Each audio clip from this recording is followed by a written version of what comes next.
Welcome to I Hate James Dobson, queer media that is holding space for the lyrics for Defying Gravity. Like this.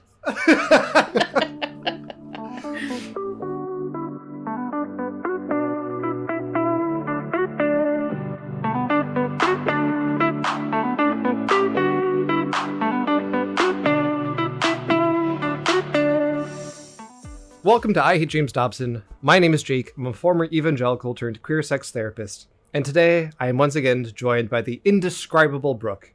Brooke, to me, you're like... That was so good. That took me a really long time. I was like, what? Oh. Brooke, how are you? I'm good. I'm great. It's winter. It's holiday time. Yeah. We just recorded a lovely recorded holiday recording. Our Christmas episode, and it's very sweet and very very sweet. Discordant from how this is going to go. I'm really excited for you to also pull the Norman Rockwell Christmas book out of your backpack and for us to continue that. Yes, all the good vibes. Mm-hmm. Mm-hmm. This is our first time recording since Thanksgiving, since the election. Yes.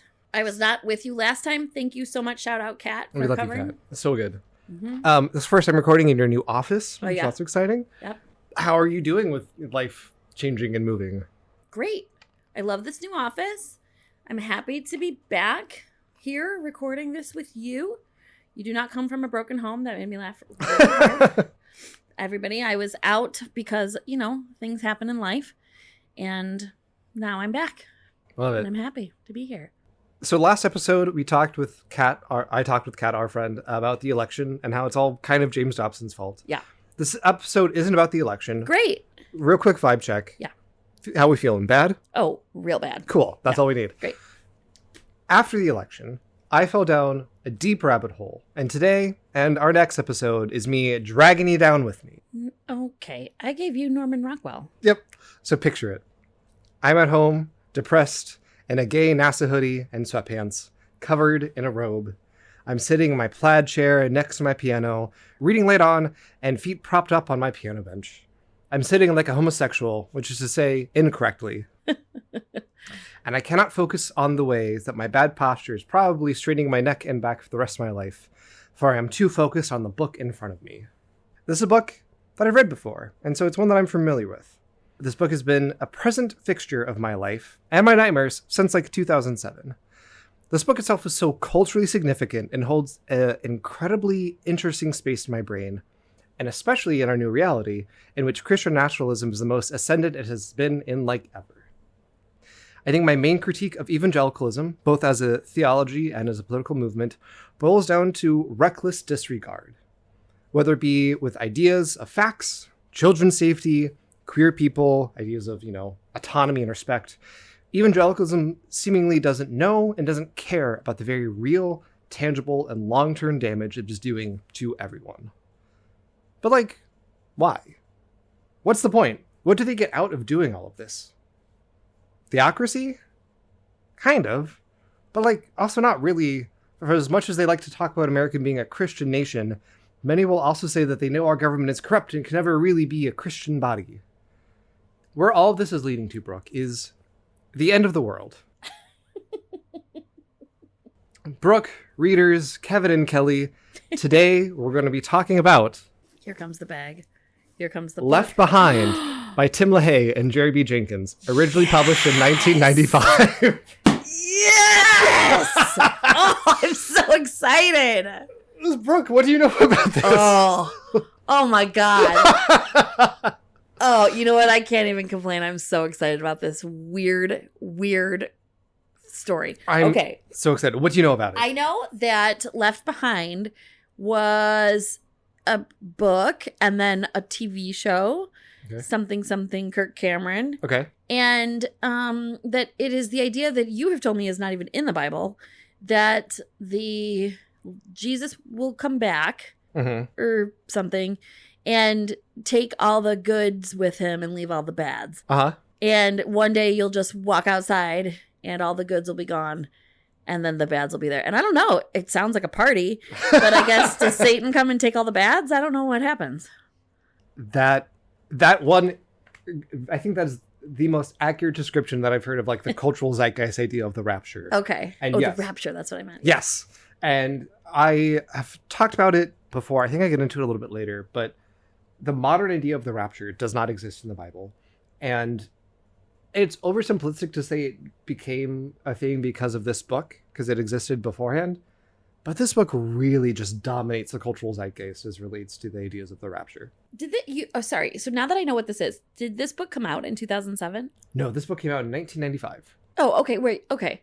But it came out like in my lifetime. Yes. Right. Because I remember this being like a big deal yes. at one point and then kind of going back away again. Yep. Okay. Today, we're going to be talking about just this book, just this story, and the philosophy surrounding it. Yes. Next episode, we're going to be talking about its legacy and its spin-offs, because as you named, there are a lot of spin-offs. This is our first fiction book. Well, our first explicitly fiction book. I would argue they've all been fiction books. Our first intentionally piece of fiction book that we have read here. So we're just going to start by recapping the plot. Great. In some detail, because I don't think most people actually know what the fuck happens in this book. So this story has two main point of view characters, Rayford Steele and Cameron Buck Williams. Ray is a 40-ish-year-old pilot, and Buck is a 30-year-old investigative journalist. So masculine. At the start of the book, Rayford has a wife, a daughter in college, and a youngish son, Rayme, they call him. Ray has been growing apart from his wife for some time, especially due to her recent interest in the rapture and going to an evangelical church.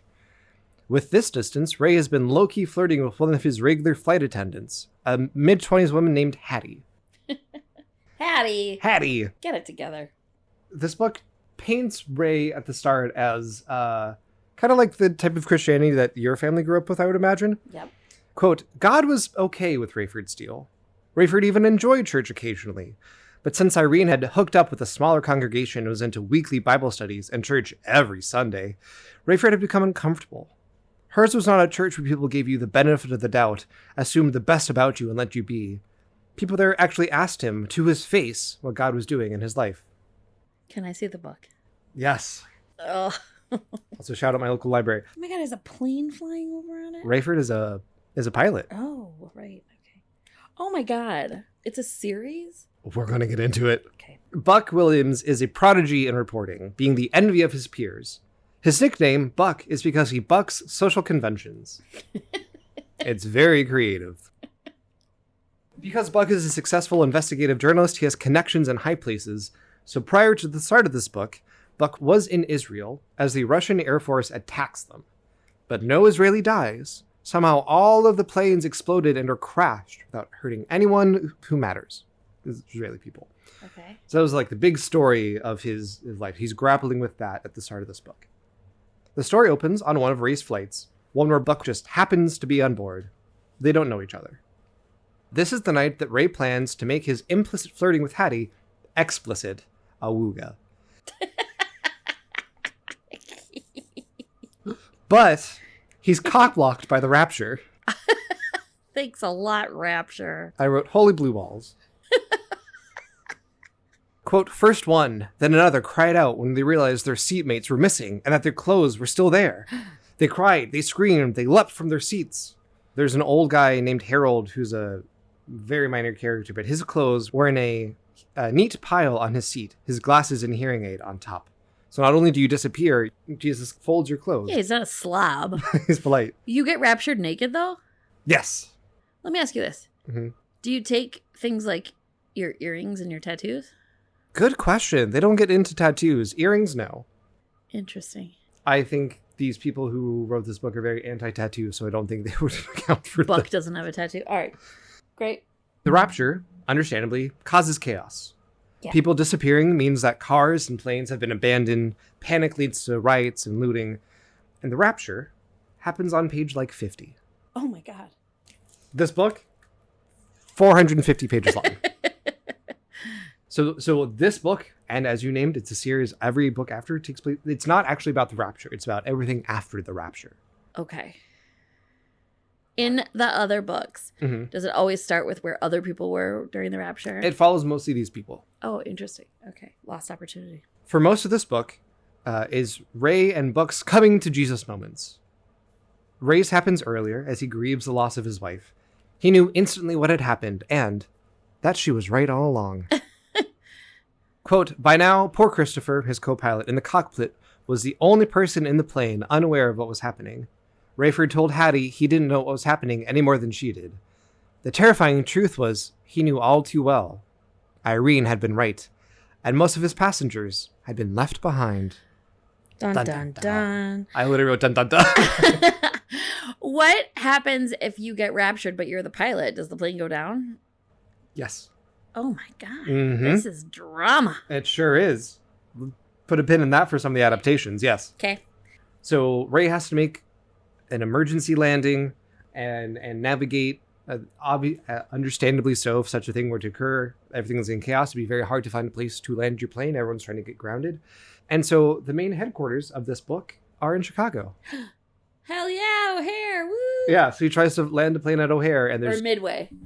Good question. I think it's O'Hare. He's not landing in Midway. I don't think they specify. Ray makes it home to Chicago and gets back home and finds his wife and son's clothes in piles. They've been raptured. His daughter, Chloe, is at school in California. She has not been raptured. Oh, Chloe, what you been up to, girl? And in a very minor subplot that really makes no difference, she makes it home after a few days. Okay. Makes it back home to him. So, a good time to ask, who got raptured? You said the goods. Yeah, the goods. Who counts as the goods? People who believed in Jesus. Yes. Real Christians. Real Christians. Real Christians. Okay. Not people who just loosely went to church, but also flirted with Hattie, the flight attendant. And definitely not Chloe. Not Chloe. A quote, at a Christian high school soccer game at a missionary headquarters in Indonesia, most of the spectators and all but one of the players disappeared in the middle of the play. CNN reported that, in his remorse, the surviving player took his own life. Whoa. It was more than remorse, Rayford knew. Of all people, that player, a student at a Christian school, would had to have known the truth immediately. The rapture had taken place, Jesus had returned for his people, and that boy was not one of them. Another quote, a funeral home in Australia reported that nearly every mourner except for one from a memorial service disappeared, including the corpse. Ew. So it's the bodies of real Christians. Ew, the graves. Mm-hmm. Ew, the bones in the graves. Mm-hmm. And then there's neat piles of grave clothes. But importantly, not everyone who says they're a Christian is raptured up. Only the real Christians. Okay. And so I'm assuming all the Jews are still here. Yep. And all the Muslims are still here. Put a pin in the Jew part. They don't talk Great. about Muslims. Okay, great. They don't exist in this universe. But also... I'm so happy. I thought we were in for a nightmare, but we're in for like a good nightmare. We're not in for a nightmare. I mean, it's a fun nightmare, though. Okay. Also raptured, though, every single kid. Right, because they're just good. Which is theologically controversial. From the book, quote, we lost several old people, but not all of them. We lost several middle-aged people, but not all of them.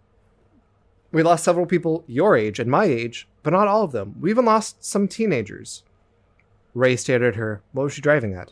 Sir, we lost every child and baby on this plane. So what's the cutoff? That is a really interesting question. That's a very interesting question. Before I get to that, one other quote. Quote, most shocking to Rayford was a woman in labor about to go into the delivery room who was suddenly barren. Oh, CNN reran the footage in super slow motion, showing the woman going from very pregnant to nearly flat stomach, as if she had instantaneously delivered. So babies, the cutoff on one's head, it's, I would imagine, according to them, any fertilized embryo, straight to heaven. Yeah. Now, they don't get into this really here, but they talk about like the age, funny enough, like the age of accountability or age of consent, one could even say. Uh-huh. And it's the age in which, you're old enough to make the decision to follow God. And if at that point you don't, straight to hell. There is a quote somewhere, but I don't have it offhand. But it literally is like, we think there's this age of accountability, but it's different for every person. So the cutoff is different. Okay. And that creates a lot of tension when you are a 9-year-old coming across this text for the first time. Yeah. Put a pin in that. Okay. So, baptized or not, all the kids are out of here. Yep. Okay. Can this be the official sound of the rapture? I like that a lot. Okay, great. In doing research for this, I read some other evangelicals talking about this book, and the idea of the age of accountability is actually apparently very controversial. Oh. So some people think, oh, kids, no matter what, heaven or hell, I got to make that pick, which I think is nightmarish in a different way. Anyway, seeking answers about all of this, Ray goes to his wife's church, where a pastor has also been left behind. Ooh. Pastor Bruce Barnes. This really drives home the real Christian part, and this is also why I have panic attacks now. This is a little bit of a longer quote from Bruce. I'll cut bits and pieces of it together. Quote, "I loved the church. It was my life, my culture. I thought I believed everything there was to believe in the Bible. I thought I believed everything there was to believe in the Bible. The Bible says that if you believe in Christ, you have eternal life, so I assumed I was covered. I especially like the parts about God being forgiven. I was a sinner, and I never changed. I just kept getting forgiveness because I thought God was bound to do that. He had to. I knew other verses said you had to believe and receive. I wanted the bottom line, the easier route, the simplest path. I knew other verses said that we were not to continue in sin just because God shows grace. I thought I had a great life. I even went to Bible college." Etc., etc. It just goes on about how he thought he was a real Christian, but deep down he knew he wasn't. He was a casual Christian. Yes, he was a casual Christian. Uh-huh. The people who just go on Easter and Christmas are not making it. So Ray goes to this church, talks with the pastor. It's just like crisis of faith, because even though Ray knows what happens, he doesn't want to become a Christian yet for mostly plot reasons. But the lead pastor of the church, who had been raptured, made a tape for those who had been left behind. In it, he explains what will happen in the last days and throughout the tribulation, which is actually what this series is about. More on that later. So he knew this was happening, and he left a tape for everybody. Mm-hmm. That was nice of him. Because according to Tim LaHaye, if you read the Bible, it's clear that this is what's going to happen. Clearly. Ray becomes a Christian and immediately and knowingly pressures his loved ones to do the same. Specifically Chloe and Hattie. So his daughter, feel weird about that, but fine. But also his flight attendant, almost a fair mistress. He's like, we got to get my daughter and Hattie from the airline. Also, this is not me editorializing, calling it annoying. They tell him the same thing. This is a quote. He prays, quote, "God, fill me with courage, with power, with whatever I need to be a witness." Witness is also a very evangelical word. "I don't want to be afraid anymore. I don't want to wait any longer. I don't want to have to worry about offending. Give me a persuasiveness rooted in the truth of your word. I know it is your spirit that draws people, but use me." That is the most annoying sentiment I can imagine a person having.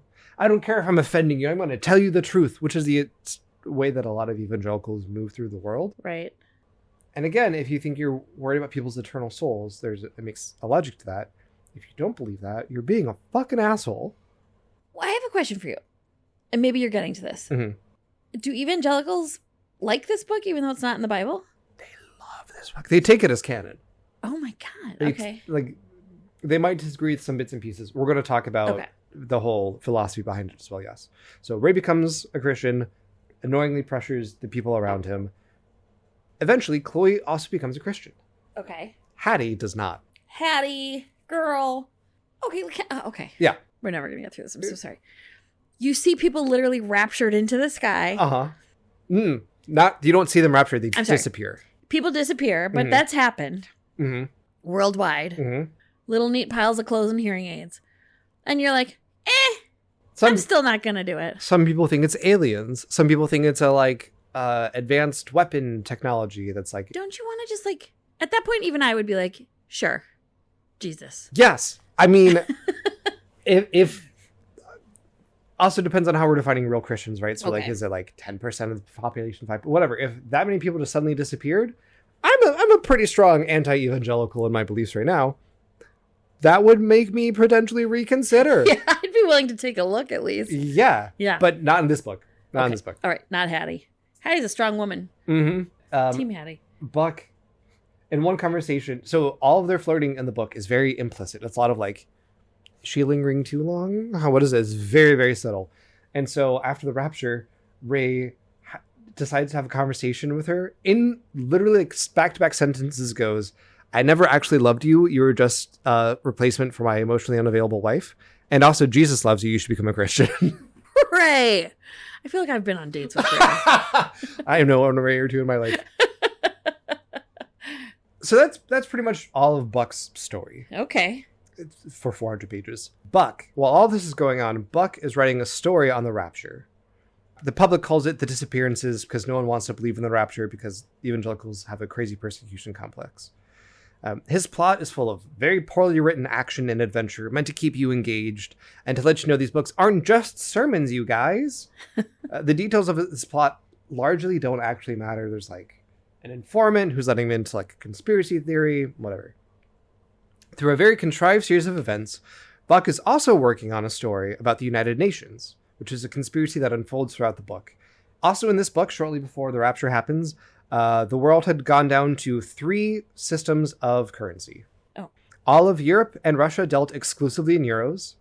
Asia, Africa, and the Middle East, which is an insane amount of the world, but sure, all of them traded in yen. Okay. And North and South America and Australia dealt in dollars. Okay, great.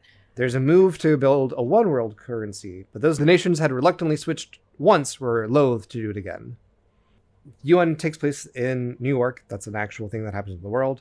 In this story, at the UN, at the same time, Buck was directed to, quote, cover a Jewish nationalist conference in Manhattan that has something to do with a new world order government.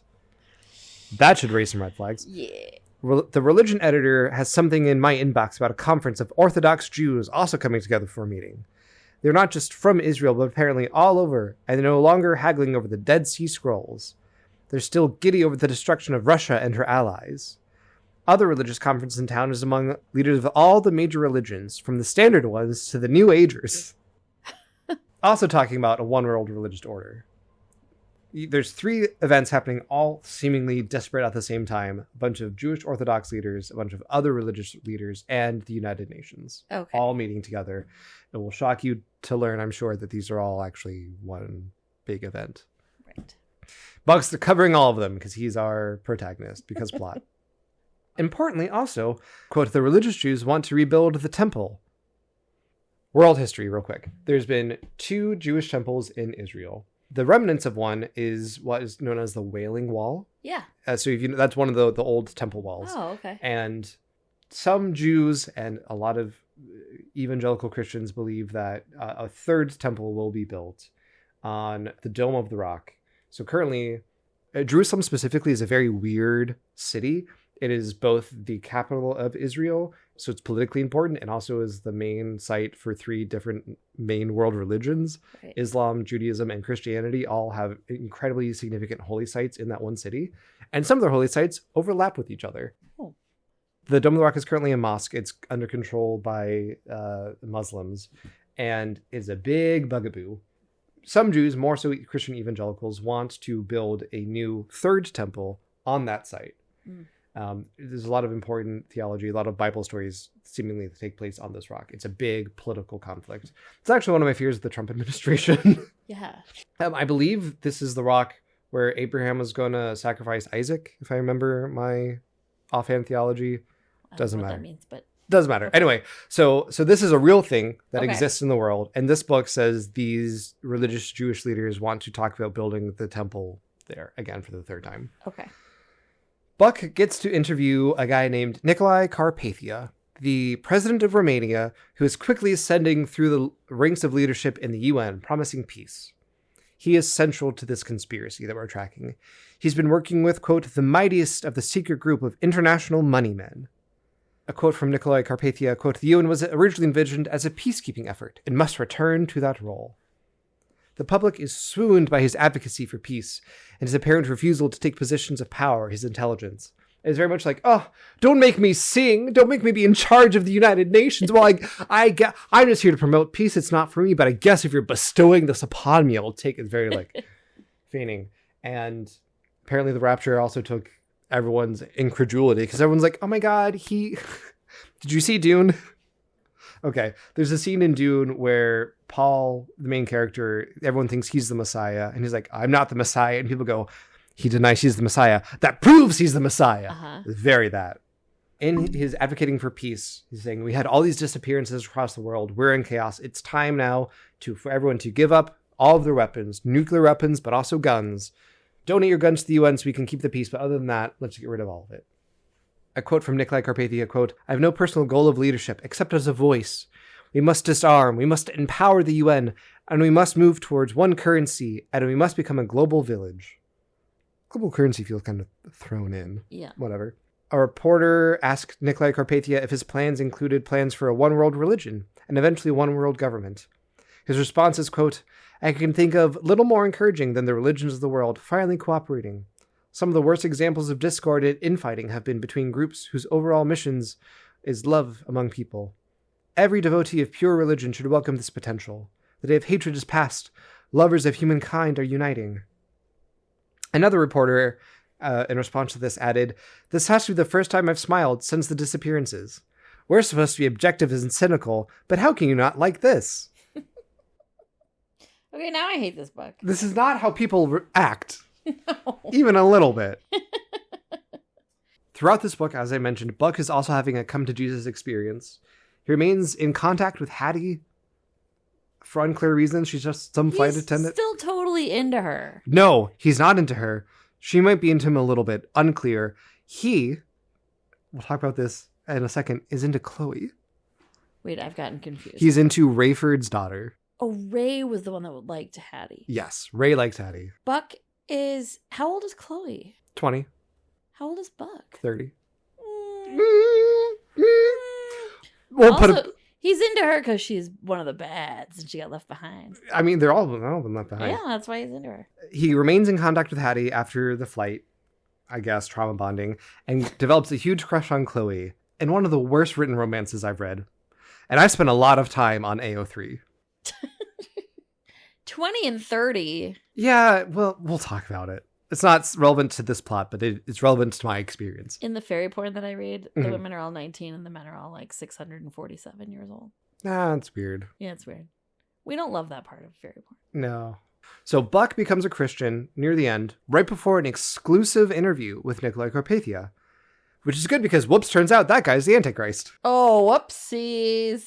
So in this meeting, it's unclear throughout how they talk about it. Like, I thought it was just going to be Buck and Nikolai Carpathia, but he gets there and it's him and then some leaders of the UN, some financial backers, and also Hattie is there. Hattie is... okay. Hattie's announced as Nikolai Carpathia's assistant. Yep, that's what I thought. Okay. Hattie, you bad. Nikolai Carpathia has two financial backers, Mr. Todd Cothran and Mr. Stonegal. He starts monologuing in this meeting in front of everybody. Quote, Hattie, he just like talking about like, wow, the world's about to be in peace. This is really good. Thank you all for coming. Quote, Hattie, stand up and move your chair back and be seated. Hair, skin, skull tissue, and brain matter will most likely be absorbed by Mr. Todd Cothran and others next to him. I don't want anything to get on you. I'm going to kill Mr. Stonegal with a painless hollow point round to the brain, which he will neither hear nor feel. The rest of us will experience some ringing in our ears. This will be instructive for you all. You will understand cognitively that I am in charge, that I fear no man, and that no one can oppose me. And then, Nikolai Carpathia, kind of out of nowhere, shoots a guy dead in the head. The bullet goes from him into the other financial backer. They're both dead. And then, using his mind control powers, apparently, he brainwashes everyone into believing that he, Nikolai Carpathia, had survived an assassination attempt and did not, in fact, shoot two people in cold blood. Everyone believes this, except Buck, who is spared because he's a Christian now. Oh, right. Oh, Buck, good job. And that's where the book ends. Oh. The Antichrist is now Secretary General of the UN. Buck, Chloe, Ray, and Bruce, the pastor, are now part of a group they call the Tribulation Force. This is how the book ends. Quote, the task of the Tribulation Force was clear, and their goal was nothing less than to stand and fight the enemies of God during the 7 most chaotic years the planet would ever see. That's the plot of this book. Wow. It's not great. Nope. So a thought on the book a couple of random thoughts before we get into a broader discussion. It's not a good book. No. It is, I will say, entertaining enough to keep your attention if you're like reading it on the toilet or in an airport or whatever. The sermons are intercut with poorly written action scenes, but things don't need to be written well to be engaging. Sure, whatever. That's right. See fairy porn. It's also a pretty sexist book. Their depiction of women I find troubling, and not like they're trying to make a commentary on anything, just like these are sexist people and they're coming out in this way. This is about Ray, quote, losing his wife and child made him realize what a vapid relationship he'd been pursuing with a 27-year-old woman, Hattie. He hardly knew her, and he certainly didn't care much about what happened to her family any more than he cared about when he heard about the tragedy on the news. Another quote, maybe Hattie showed more depth and sense when she wasn't under stress. He hoped so. Oh my God. Ray brings Chloe to talk to Bruce Barnes, the pastor. Quote, Ray thought Barnes was brilliant. He had put Chloe in her place, leaving no smart remark. So he thinks the pastor's brilliant because he shuts his daughter up. Wow. This is one of Buck's bosses talking. They're talking about like the inner workings of their news organization, talking about secrets, and the assistant's there. You can trust my assistant. She'll never tell a soul. I had a 3-year affair with her and never worried about anyone finding out. Buck and his boss, Steve, flinched. The big boss, waited to beat. I'm kidding, boys. I'm just kidding. Ew. Yeah. Left behind. Assistant doesn't get a name. Doesn't get like any character development. No. Is used as a punchline. But in the movie, for I bet she gets a hot outfit. I don't think she's mentioned in the movie. Oh. We'll talk about it. Okay. Another quote from Rayford's point of view. Why should he think less of Hattie just because she seemed a bit dim at times? That hadn't offended him when he had seen her only as a physical distraction. There's bits and pieces of these quotes that are like, that's bad, that's gross. But in general, like I said, there's 2 POV characters. They're both men. Women don't get any POV. Women don't get really any meaningful development. Chloe becomes a Christian. I guess that's development. Hattie doesn't, kind of remains the static character. And most of that happens off screen. Like any amount of like Chloe being like unsure is like, she's like, I'm not sure, Dad. And then I became a Christian dad. Before we get into like the broader, we have to talk about the romance. Yeah. Horrible romance. This is Buck Williams, 30-year-old man, seeing Chloe, random-ass 20-year-old girl, for the first time. Buck was stunned. He loved Chloe's name, her eyes, her smile. She looked directly at him and gave him a firm handshake. Buck was impressed at how smart and articulate she seemed. This was a girl he could be interested in, but she had to be at least 10 years younger than he was. Wait, he was impressed with how articulate she is when he just meets her? Yep. Great. They start talking. They're in an airport. They get a bite to eat. Quote, he noticed a dab of chocolate at the corner of her mouth. He said, may I? Extended his hand. She raised her chin, and he transferred the chocolate to his thumb. Now what'd she do? Wipe out on a napkin? Impulsively, he put his thumb to his lips. Buck, you're so gross. That is disgusting. And then they talk about it. They see this a little bit in jest. I'm taking these quotes a little bit out of context, but also not that much context. I'd like to buy you another cookie, little girl, but I don't want to spoil your appetite. I like your name, he said, slipping into an old man's husky voice. It's a young person's name. How old are you, kid?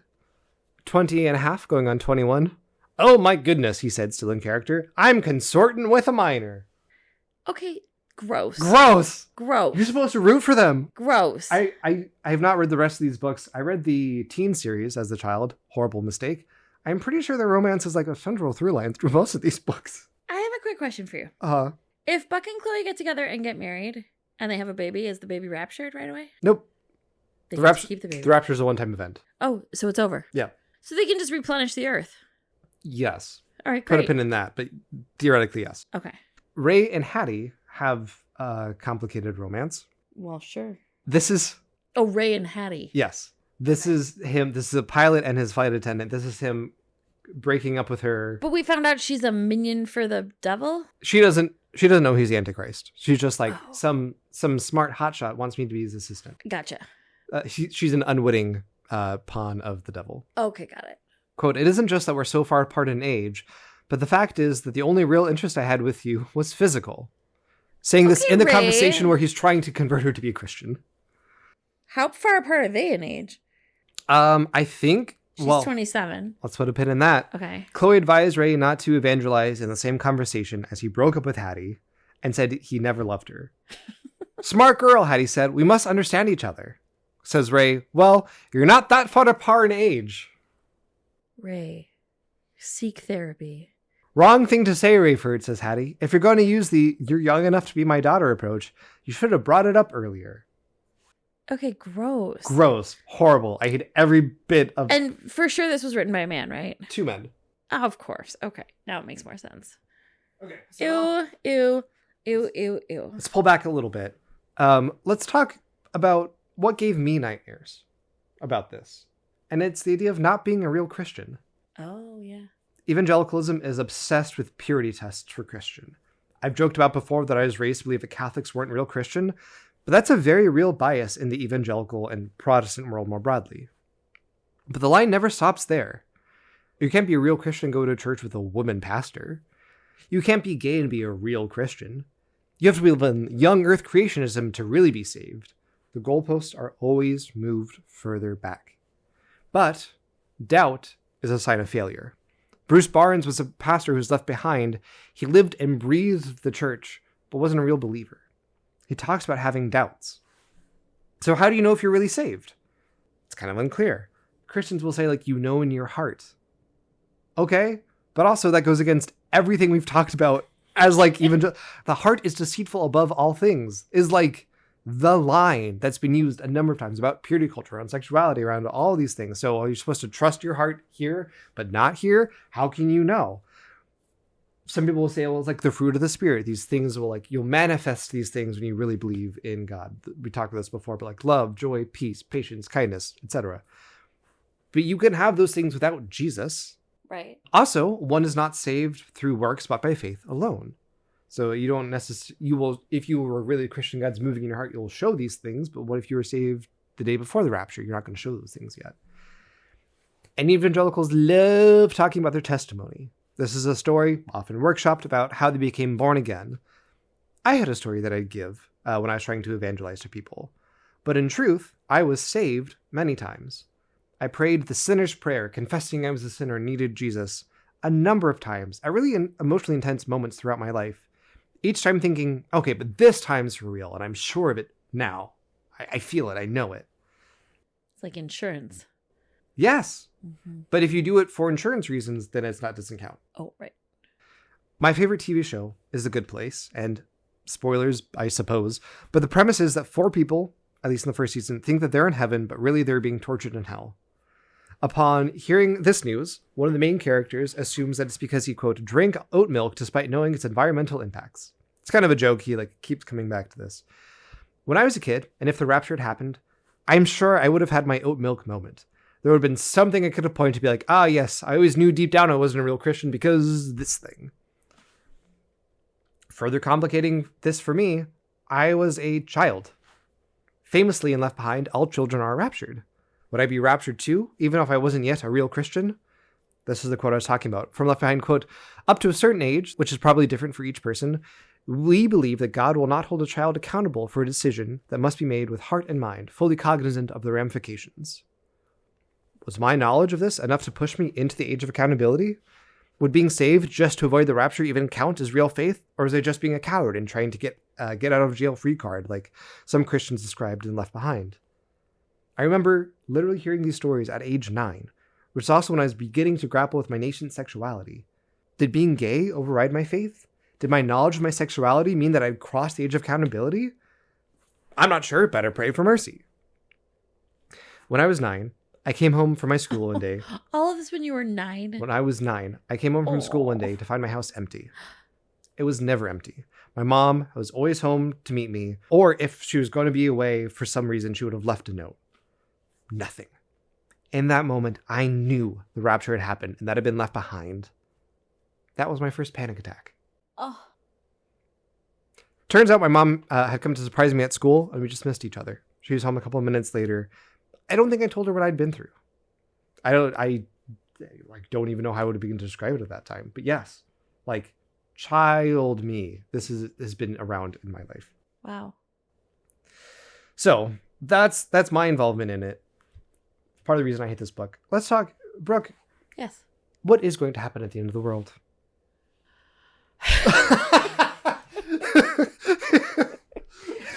The face where you just made was like, that's a question. We already kind of know, right? I've been getting a lot of outer space TikToks lately. I think because I've been taking edibles to help me go to sleep. Anyway, things will happen. Things will crash into each other. Things will implode, black holes. I think what I've been struck by lately is that there are like billions of galaxies, right? And that like this is just our one little rock. It's a pebble. Yeah. And that it's sort of endless, right? So I don't know, like the end of our world, the end of the world. How could there be an end? Because did I take an edible right now? How could there be an end? Because then nothing is still something. I mean, this is the kind of stuff that like melts my brain out of my ears a little bit. But basically, okay, readers, you should read this book called The World Without Us. It's from 2007. It's old and sciencey, but it's so good. I read it. And it is about this. It's like, let's say every person just got raptured in 1 second. What would happen to the world? It's so good. But anyway, what was the question? How's the world going to end? That is a very thoughtful, very complicated, very humble kind of answer. That's not how this book takes it. No, I didn't think so. No one knows how the world's going to end, what that even means, right? When you say like the world's going to end, just like humanity dying because the Earth's going to exist still, right? Whatever. I don't know how it's going to happen, but I can assure you, readers, it's not going to be like Left Behind says. No. But let's talk in some detail about the actual beliefs, because there's very concrete, specific things that they say are going to happen. Oh, like what? Good question. Like I've mentioned before, this specific narrative of the end times is a relatively modern take. The fancy term is pre-tribulational dispensational premillennialism. That's the scientific term. It's a something term. There was a guy named John Nelson Darby who planted the seeds for this in the 1800s, especially the idea of a pre-tribulation rapture theory. We'll dissect all these words in just a second, but he really planted the seeds. But it really took hold after some dick named William Eugene Blackstone published a book called Jesus is Coming in 1878, which is, all things considered in human history, pretty recent. But in American history, pretty old. So this idea has been around in America for most of America's conception as it currently exists, but not in European countries. Rapture theology in this conceptualization is a very American idea. There are other entries that are similar in this vein. The Late Great Planet Earth, and one that's very creepy called A Thief in the Night, which is how, again, the rapture doesn't really exist in the Bible as it says that it does, but there are some verses that say like God will come like a thief in the night to take back his people. That's where that comes from. This belief system is a hodgepodge of misunderstanding end times prophecies in the Bible, where the misunderstandings compound on top of each other and branch out to create an impossible trail of contradictions, both across the board and within any given theology. I can't prove or disprove any one of these theories more than I can prove or disprove the idea that there's a blue mouse hidden on the other side of the moon. And probably not. And every sign and every piece of information I have would tell me no, but I cannot prove definitively in a debate bro kind of way. There's a lot of ideas of how the world's going to end in the Bible. Millennialism. Jesus talks about establishing a kingdom that will be on earth for 1,000 years, a millennium. This idea of the rapture says we are before that. There are some ideas of theology that say God has established his kingdom on earth, or we're living in the millennium of God. Also, some people take that to be a little bit more fluid of a really long time, as opposed to specifically 1,000 years. This doesn't. They say the rapture will happen, stuff will happen, and then Jesus will come down and establish his kingdom for 1,000 years. Pre-tribulational. The reason that these book series are fucking 16 books long and the rapture happens on page 50 of the first book is they're not actually about the rapture. They're about what they call the tribulation, the period of time after the rapture and before Jesus comes back.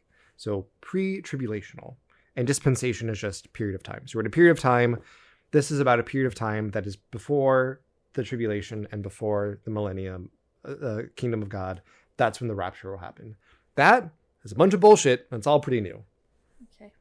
I'm just going to be calling it the Left Behind theology. I don't need to say pre-tribulational, dispensational, no, please don't say that. A bunch of times. It's a lot of words to say nothing. So the timeline of events as Tim LaHaye and Jerry B. Jenkins sees it, and most people believe to some degree, although usually not in this level of specificity. Pre-rapture, things that need to happen before Jesus comes back. Israel is going to have its land back. All of it. No Gaza, no Palestine, no West Bank. No. The Jews have a right to Israel, and they're going to take their land back. And then, again, according to these fuckheads, Israel is going to be attacked by Russia, who will fail and not harm a single Israeli. This is based on, again, bad misunderstandings of biblical prophecy, but that's why it was important that Buck was in Israel when Russia tried to attack them and failed. That they think is a real event that's going to happen. And then the rapture happens. Woohoo! And then, Bible loves 7, there's going to be 7 seals, and then 7 trumpets, and then 7 bowls of wrath. Seals is like a seal on an envelope, not like, or art seal. Okay. This comes from Revelation, and they take it both hyper literally and also completely out of context. So not literally at all. There's going to be 7 seals. They're going to, according to these fuckheads, going to last the first 21 months after the rapture.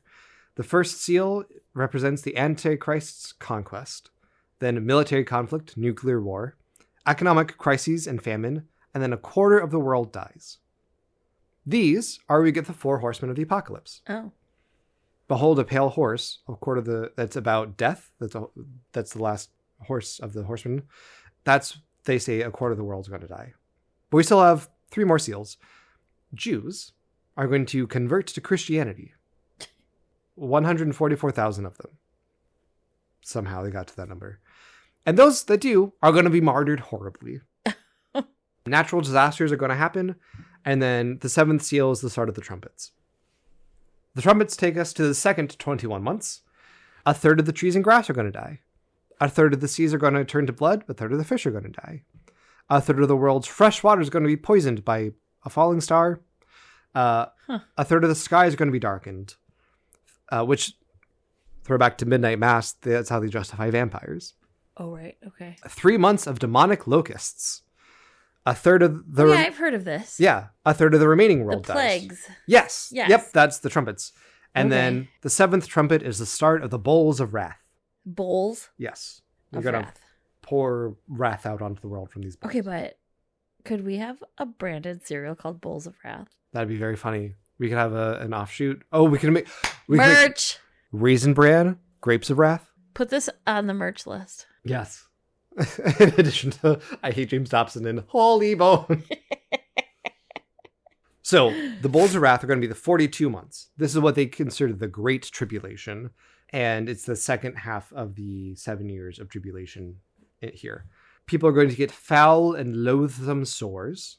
Ew. Then all the seas are going to turn to blood. All the fish are going to die. All of the fresh water is going to turn to blood. The sun's going to scorch the earth with fire. When I was a child, I had a recurring nightmare that I was walking through a sea of blood. Interesting. Were you projecting? You have the gift of prophecy? Yes. And I was eating bowls of wrath while I did it. The sun scorches the earth, total darkness enveloping the earth.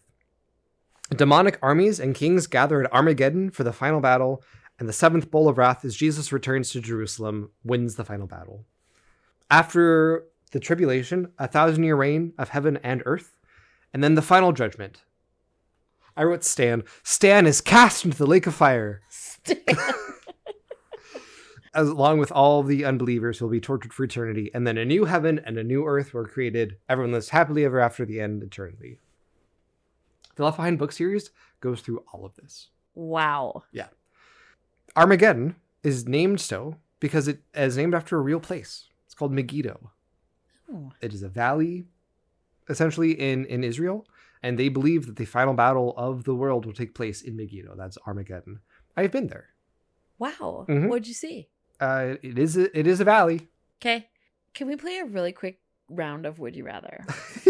Would you rather be in a bowl of wrath or be in a swarm of locusts? Well, which bowl? Would you rather... Total darkness doesn't seem too horrible. That's just like the Arctic. That's what we call November through April in Chicago. It's just like how we live. I could totally live in total darkness. I'll take that one. Yeah. Well, wait. Total darkness. It depends on how you interpret it, I suppose. It doesn't at all. Yeah. Okay. Well, I would pick that one. So you've heard bits and pieces of... Yeah. Absolutely. I've heard of the four. I've heard of the 4 men of the apocalypse, the 4 horsemen of the apocalypse. I've also heard of Gottman's 4 relationship apocalypse. Not the Gottman. The Gottmans are like the big name in couples therapy right now, and also fuck the Gottmans. John Gottman, I'm coming for you. Please continue. I know. Whenever I give that worksheet to couples, I'm like, just please ignore the weirdly religious title of this worksheet. I've heard of that. I've heard of I'm calling them the plagues. Why am I calling them that? Well, yeah, there are plagues on the earth. Some people call them the plagues, and they also kind of mirror the plagues of Egypt and the Moses story. Yeah. Locusts, blood, etc. Yeah, I think that's what I mean, I just know that a bunch of bad shit happens. Yeah. These ideas have existed. They are based on things that are written in the Bible, and they've existed kind of in the cultural oeuvre for some time. These people just put it together in a very clear, succinct, I guess somewhat non-falsifiable timeline. Great. And great use of the word oeuvre. Oeuvre. Yeah. Milieu is also one of my favorites. Genre. But they believe these things hyper literally. They believe you can kind of go beat by beat through these things, and that's just how the world's going to end. Can I just say one thing? Like, I mean, why? Like, go touch grass. Yes. Like, go meet a friend for a coffee and hang out and play a board game. Like, why? We're going to get into the why more in the next episode, but It's a really interesting question. There's some real interesting whys, but also these people are losers who have no life and friends. I say that somewhat tongue in cheek, but also like a well-adjusted, happy person does not write this. Does not think believe about this. Yes. Right. Okay. I wrote this part of the script on a train back home from visiting my partner's family over Thanksgiving. I was tempted to say colloquially that taking pages and pages of notes about the end of the world made me look crazy. In therapy world, it's bad look to call people and things crazy. It stigmatizes mental health and mental illness. It's true, but also it isn't an accurate description. I didn't look mentally unwell. I looked like something even worse. An evangelical. Oh. There's no diagnosis for that in the DSM. Yet. We're coming to the end of this. Next time we're going to talk about the spinoffs and also the why. That's going to be a real big part of that. I want to wrap up with some odds and ends. That's book 1. As I mentioned, there are 13 books in the official series. There's 3 prequels, and there's at least 5 movies. There's a teen spinoff of a 40 books series called Left Behind the Kids. The next episode, we're going to be talking about some of those books and the broader legacy. These books, the reasons I have anxiety, this probably doesn't help all that much for me. But I want to end by talking about one of the authors, Dr. Tim LaHaye. Another doctor like Dobson, and he got his doctorate in divinity, which is like technically, like it is like a recognized PhD. Okay, sure, whatever. We're both eye rolling so hard. He once served as a pastor in Pumpkinstown, South Carolina. Wait, I'm sorry. Pumpkinstown? It doesn't have anything to do with what we're talking about. I just love that name. Pumpkinstown? Not even Pumpkin Town. Pumpkins, plural. In South Carolina? Yep. We're going. Sounds like everyone there would be a character out of Steven Universe. I didn't think it would be in South Carolina. Wow. Why am I talking about this book, not written by Dobson, on a podcast called I Hate James Dobson? 1, as always, this is my podcast and I do what I want. 2, LaHaye ran, both these people, but LaHaye specifically ran in the same circles as Dobson. LaHaye pushed Jerry Falwell to found the Moral Majority. LaHaye helped found organizations such as the Council for National Policy, American Coalition for National Values, and Coalition for Religious Freedom. Peer organizations to Dobson's other organizations like Family Research Councils and what have you. LaHaye worked hard to push the Reagan administration to the right. He had deep ties and weird ties to the founder of the Unification Church, sometimes called the Moonies. It's a predatory cult. Yeah. The leader believed himself to be the second coming of Jesus. Tim LaHaye was a member of the infamous John Birch Society, which is a conservative anti-communist group. When people think of the Illuminati, that doesn't exist, clearly. John Birch Society is Illuminati-esque. Interesting. It literally was a bunch of conservatives meeting in like back rooms and quiet places to talk about how they want to rule the world. I have some terrible news. Yes. I think there was a typo because it is Pumpkin Town, South Carolina. No. But I have some good news. Yes. It's in Pickens County. So you can live in Pickens Pumpkin. That's brilliant. I still love it. Pumpkin Town. They have that S in my heart. The John Birch Society was a conservative anti-communist group. Scholar Celeste Carmen argues that LaHaye used the John Birch Society's culture war methods and rhetoric of, quote, fear, apocalyptic thought, and conspiracy to forge the moral majority, with fear, anger, and disgust as essential ingredients. You might be able to tell this from some of the language that's used, but Tim LaHaye, huge conspiracy theory guy. Yeah. Like, out the wazoo kind of guy. He was a kook and a hack who believed explicitly in the Illuminati so hard, he created a real conspiracy of politicians, businessmen, and religious leaders meeting in secret back rooms trying to topple existing power structures. He believed it so hard, he created it.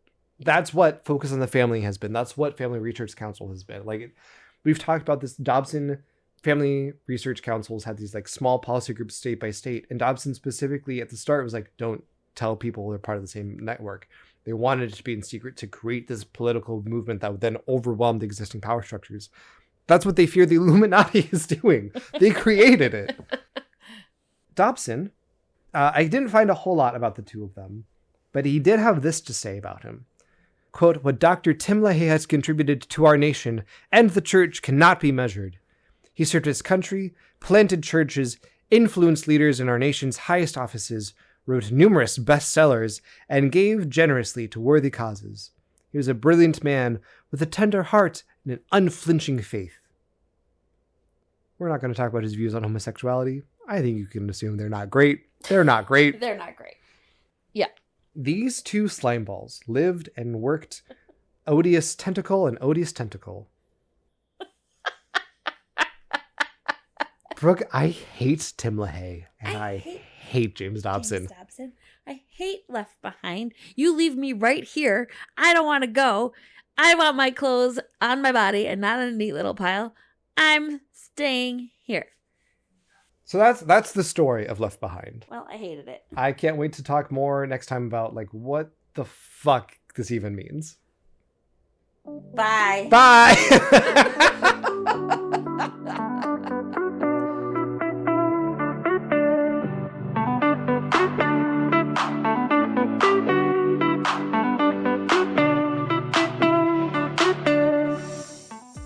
I Hate James Dobson is Labor of Love, written, recorded, edited, and produced by me, Jake. I'm honored to be joined by my amazing co-host, Brooke. If you're enjoying the show, please consider rating and reviewing it, and if you want to connect with us more, you can find us on TikTok, Instagram, Blue Sky, and YouTube at I Hate James Dobson, and on Twitter at I Hate JDobs. If you want to email us, you can do so at ihatejamesdobson@gmail.com. Special thanks to Drew, Lindsay, DJ, and Jack. Our theme music is by Mood Maze, and the song is called Trendsetter. Thank you for enjoying our show.